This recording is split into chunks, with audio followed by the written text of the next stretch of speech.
Kerala story 2 പ്രദർശനത്തിനെതിരെ സംസ്ഥാന വ്യാപക പ്രതിഷേധം. പ്രദർശനം നിശ്ചയിച്ചിരുന്ന തിയേറ്ററുകൾക്ക് മുന്നിൽ ഡിവൈഎഫ്ഐ പ്രവർത്തകർ പ്രതിഷേധവുമായി എത്തി. കൊച്ചിയിലും കണ്ണൂരിലും തൃശൂരിലും തിയേറ്ററുകൾക്ക് മുന്നിൽ പ്രതിഷേധമുണ്ടായി. ഹൈക്കോടതി ചിത്രത്തിന്റെ റിലീസിന് അനുമതി നൽകിയെങ്കിലും ചിത്രത്തോട് മുഖം തിരിച്ചിരിക്കുകയാണ് മലയാളികൾ.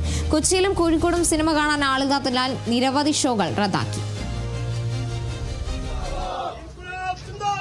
ഇൻകുലാബ് സിന്ദാബാദ് ഡിവൈഎഫ്ഐ സിന്ദാബാദ് ഡിവൈഎഫ്ഐ സിന്ദാബാദ് ഡിവൈഎഫ്ഐ സിന്ദാബാദ് ഡിവൈഎഫ്ഐ സിന്ദാബാദ് പ്രതിഷേധം പ്രതിഷേധം പ്രതിഷേധം പ്രതിഷേധം പ്രതിഷേധം ഡിവൈഎഫ്ഐ പ്രതിഷേധം ഡിവൈഎഫ്ഐ പ്രതിഷേധം ഡിവൈഎഫ്ഐ പ്രതിഷേധം പ്രതിഷേധങ്ങളിരമ്പട്ടെ പ്രതിഷേധങ്ങളിരമ്പട്ടെ പ്രതിഷേധങ്ങളിരമ്പട്ടെ ആളിക്കത്തി പടരട്ടെ ആളിക്കത്തി പടരട്ടെ ആർഎസ്എസ് തുണിയട്ടെ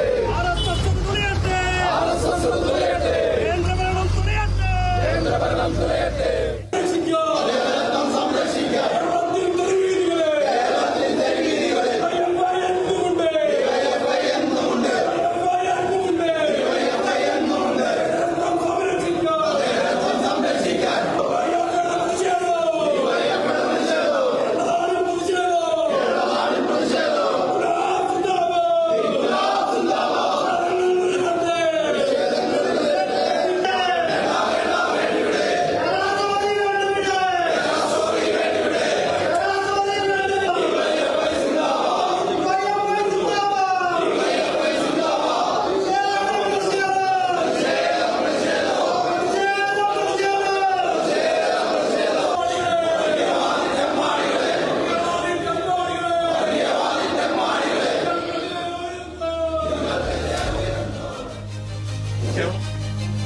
കേരളത്തിന്റെ ജനത എല്ലാ കാലത്തും കേരളത്തിന്റെ മതേതരത്വം സംരക്ഷിക്കുന്നതിന് വേണ്ടിയിട്ടുള്ള നിലപാട് സ്വീകരിച്ചിട്ടുള്ളതാണ് കേരളത്തിന്റെ ജനത എന്ന് പറയുന്നത്.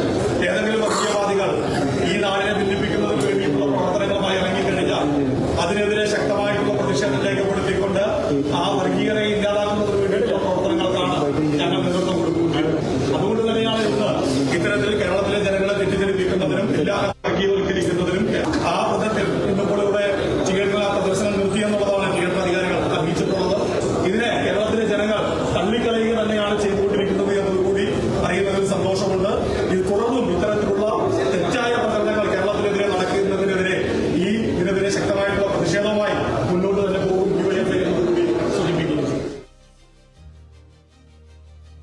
ഈ കേരളത്തിൽ നിങ്ങളിങ്ങനെ ജാതി പറഞ്ഞും മതം പറഞ്ഞും ആളുകളെ വിഭജിച്ച് അതിനടിസ്ഥാനപ്പെടുത്തി പാർട്ടി ഉണ്ടാക്കി അതിനടിസ്ഥാനപ്പെടുത്തിയിട്ട് മുന്നേറ്റമുണ്ടാക്കാമെന്ന് നിങ്ങൾ കരുതുന്നുണ്ടെങ്കിൽ നിങ്ങൾക്ക് തെറ്റി. ആ അനുഭവം, അവർ പരാജയപ്പെട്ടു പോയ അനുഭവം അവരെ വല്ലാതെ വേദനിപ്പിക്കുന്നു, അവരെ അസ്വസ്ഥപ്പെടുത്തുന്നു. അതുകൊണ്ട് കേരളത്തോടാകെ പക, പ്രതികാരം അതാ കാണിച്ചുകൊണ്ടിരിക്കുന്നത്.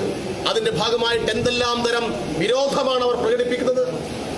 100 വർഷമായി RSS രൂപീകരിച്ചിട്ട് ആ 100 വർഷത്തെ പാരമ്പര്യവും പറഞ്ഞ് മുഴുക്കിയിട്ടും കേരളത്തെ തൊടാൻ, കേരളീയ സമൂഹത്തിന്റെ ഒരു ചെറിയ വിഭാഗത്തെ പോലും അവർക്ക് പിന്നിൽ അണിനിരത്താൻ, അവരുടെ വർഗീയ ആശയത്തിന്റെ ഭാഗമായി മാറ്റാൻ അവർക്ക് കഴിഞ്ഞിട്ടില്ല. അവരെ കേരളീയ സമൂഹം പുറങ്കാലുകൊണ്ട് ചവിട്ടി പുറത്താക്കിയ അനുഭവമാണ് കാണാൻ വേണ്ടി കഴിയുന്നത്.